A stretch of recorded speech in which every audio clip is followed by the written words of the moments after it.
IELTS 7 এই মুন্সিগঞ্জে বসে, আবারও বলি, এই মুন্সিগঞ্জের ছেলে মুন্সিগঞ্জে বসে ঘরে বসে প্রস্তুতি নিয়ে ঢাকায় বিদেশ কাউন্সিলে পরীক্ষা দিয়ে আইএলটিএস 7 পাওয়াটা একটা কল্পনার মতো মনে হয় ব্যাপারটা। সেই ব্যাপারটাকেই বাস্তব করেছে আমাদের কাউসার। কাউসার কিছুদিন আগে পরীক্ষা দিয়েছিল আইএলটিএস, সে 7 পেয়েছে। তো আজকে তার থেকে আমরা তার এক্সপিরিয়েন্স এবং টিপস এবং ট্রিক্স শেয়ার করব, শুনবো আমরা। প্রথমে কাউসারকে কনগ্রেচুলেশন।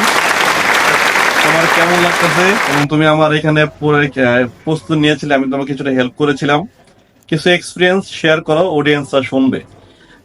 সবার প্রথম আমি আল্লাহর কাছে শুকরিয়া আদায় করি যে আমি বাড়িতে বসে বাড়ির কাছাকাছি এই সুরচনী বাজারে আপনার এখানে এসে যে খুব অল্প খরচে বা মানে আমার অন্যান্য বন্ধুরা যে অন্য ঢাকায় গিয়ে বা যেখানে গিয়ে অনেক খরচে এর ব্যাপারে ওরা দেখা গেছে তারপর একটা ডিজাইন স্কুল পায় না, কিন্তু আলহামদুলিল্লাহ আমি বাড়িতে বসে সম্পূর্ণ আপনার থেকে গাইডলাইন পেয়ে এবং চেষ্টা করে দেখা গেছে আবার 7 আসছে। এটা নিয়ে আমি খুবই সন্তুষ্ট এবং আল্লাহর কাছে অনেক অনেক শুকরিয়া এবং আপনার কাছে খুবই কৃতজ্ঞ। ওকে, থ্যাংক ইউ। তো তুমি অ্যাডমিশন নেওয়ার আগে তোমার ফ্রেন্ডস যারা ছিল ওরা ঢাকা গিয়েছিল আইএলটিএস পরীক্ষা দিতে। আমার সাথে আরো 6-7 জন আমার বন্ধুরা যারা ওই মাস্টার্স এর পরে ওরা বাইরে যাওয়ার চিন্তা ভাবনা করতেছিল, তো ওরা অনেকে মেন্টরসে বা অনেকে দেখা গেছে বিভিন্ন কোচিং সেন্টার ওরা কোচিং করছে, কিন্তু কোচিং করার পরও ওদের কারোরই 7 আসে নাই। বেশিরভাগ 6.5, আবার কারো কারো 6 আসছে, কিন্তু ওরা কিন্তু ওরা অনেক নামি দামি যে কোচিং সেন্টার গুলো আছে স্যার, ওখানে ওরা কোচিং করছে। খরচ হয়েছে বেশি। হ্যাঁ, খরচটা বেশি হয়েছে। তো আলহামদুলিল্লাহ আমি বাড়িতে বসে আহ, খুবই স্বল্প খরচে, কারণ আমার থাকা খাওয়ার যে কষ্টটা ওইটা আমার লাগে নাই। আর হচ্ছে আমার কাছে স্যার যেটা মনে হয়েছে আপনি আমার যতটুকু দিছেন, যে স্টুডেন্টের বেসিকটা ভালো আছে, আপনার গাইডলাইনটুকু পাওয়ার পরে যদি আপনার কথা মতো যদি নিজস্ব যে প্রচেষ্টাটা এটা যদি থাকে, ইনশাল্লাহ আমি মনে করি স্যার 7 না আরো বেশি পাওয়া সম্ভব। আচ্ছা, থ্যাংক ইউ, তোমাকে ধন্যবাদ। পাওয়া সম্ভব আসলে, এটার জন্য কিন্তু বেসিক লাগবে। কাউসারে কিন্তু বেসিকটা ভালো ছিল। তো কাউসার, আমার কাছে আরো কিছু স্টুডেন্ট আসে, কিন্তু ওরা দেখা যায় তেমন পারে না। তোমার এটা কি মনে হয়, কেন তোমরা পারে না এটা?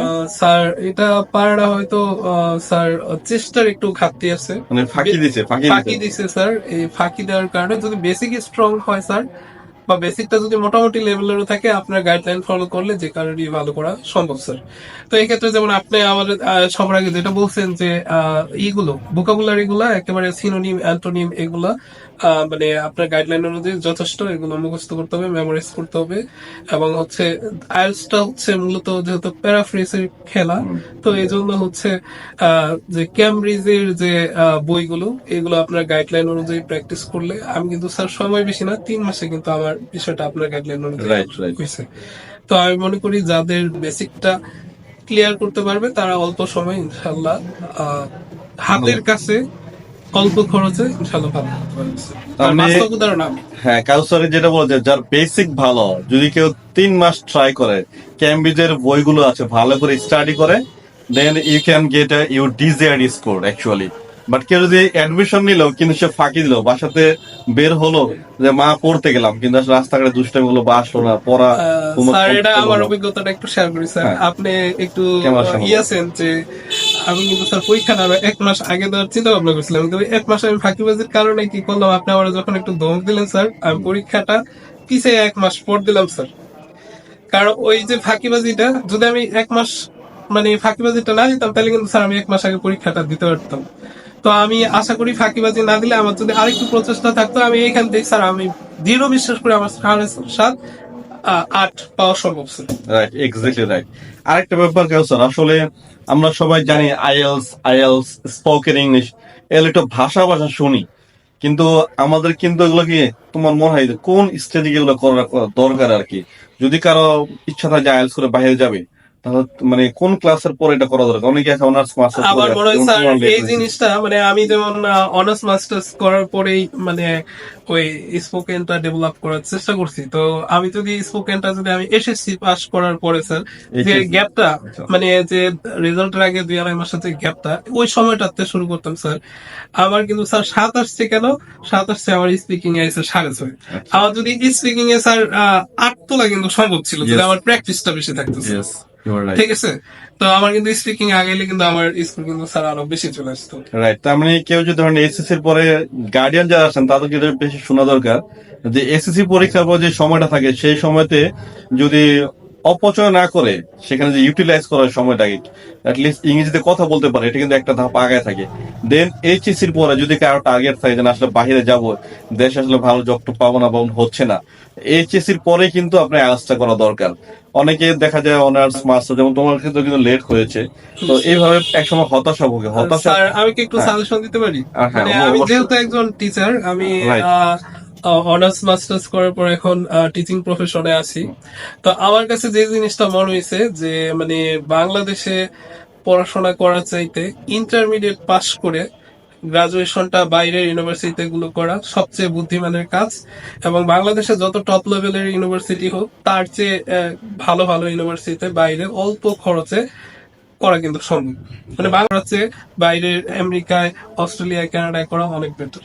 বা ব্রাক থেকে আহসানুল্লাহ ইউনিভার্সিটি যে কি বলে প্রাইভেট ইউনিভার্সিটি গুলা, বা আমরা যে ন্যাশনাল ইউনিভার্সিটিতে পড়ি, এই খরচেই দেখা গেছে আমরা যদি ইনভেস্টটা আগে করে আমাদের কেরিয়ারও দাঁড় হয়ে যেতেছে এবং আমাদের মানে ভবিষ্যতের জন্য এটা ভালো হয়। তো আমি সাজেশন করবো ইন্টারমিডিয়েটের পরে যারা বাইরে পড়াশোনা করতে চায়, এসএসসি পাস করার পরে তোমরা প্রিপারেশন নাও, ইন্টার পাস করে তোমরা বাইরে চলে যাবে এবং ব্রাইট একটা ফিউচার তোমাদের হবে। Right, মানে বাহিরে গিয়ে যে অনার্স করা যায়, প্রথমে অনার্স করতে কিন্তু কষ্ট হবে, সাপোর্ট লাগবে, ফিনান্সিয়াল সাপোর্ট লাগবে, টাকা পয়সা লাগবে।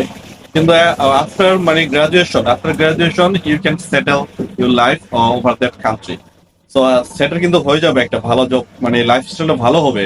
প্রথমে তো 3-4 বছর একটু কষ্ট হবে, একটু সাফার করতে হবে, কিন্তু বাংলাদেশে পরে স্যার কিন্তু ভালো পড়াশোনা করে যে স্ট্রাগলটা আমাদের করতে হইতেছে স্যার, ওই স্ট্রাগলটা করতে হবে না, ওটা হবে লাইফ না। সেটেল হয়ে যাবে। ওকে, থ্যাংক ইউ স্যার, তোমাকে ধন্যবাদ। ধন্যবাদ তবে স্যার। মূল কথা হচ্ছে এখানে যদি কারো ইচ্ছা থাকে ভালো করে, মানে ভাষা বললে হবে না, হালকা বললা, ভালো করে স্টাডি করতে হবে এবং একটা আহ, কি বলে একটা এইম থাকতে হবে, একটা স্ট্রং একটা এইম থাকতে হবে যে yes I will do that, আমি সেটা করবো। দেন তোমাকে সেইভাবে লেগে থাকতে হবে, অনেক বেশি স্টাডি করতে হবে, প্রচুর পরিমাণে করার পরে কিন্তু তুমি 4-5 বছর একটা টাইম নিবা। হ্যাঁ, আফটার 5 ইয়ার্স আমি আমার জীবনটাকে ওই পর্যায়ে দেখতে চাই, সেই পর্যায়ে তুমি একটা টার্গেট ফিক্স করতে পারো, then you can definitely shine in life. তো ঠিক আছে কাউসার, ভালো থাকবা। ধন্যবাদ স্যার। হ্যাঁ, আপনারা যারা দেখলেন সবাই কাউসার জন্য দোয়া করবেন, কাউসার অস্ট্রেলিয়ার জন্য ট্রাই করতেছে, ইনশাল্লাহ যাতে হয়ে যায়, সবাই দোয়া করবেন। হ্যাঁ। আসসালামু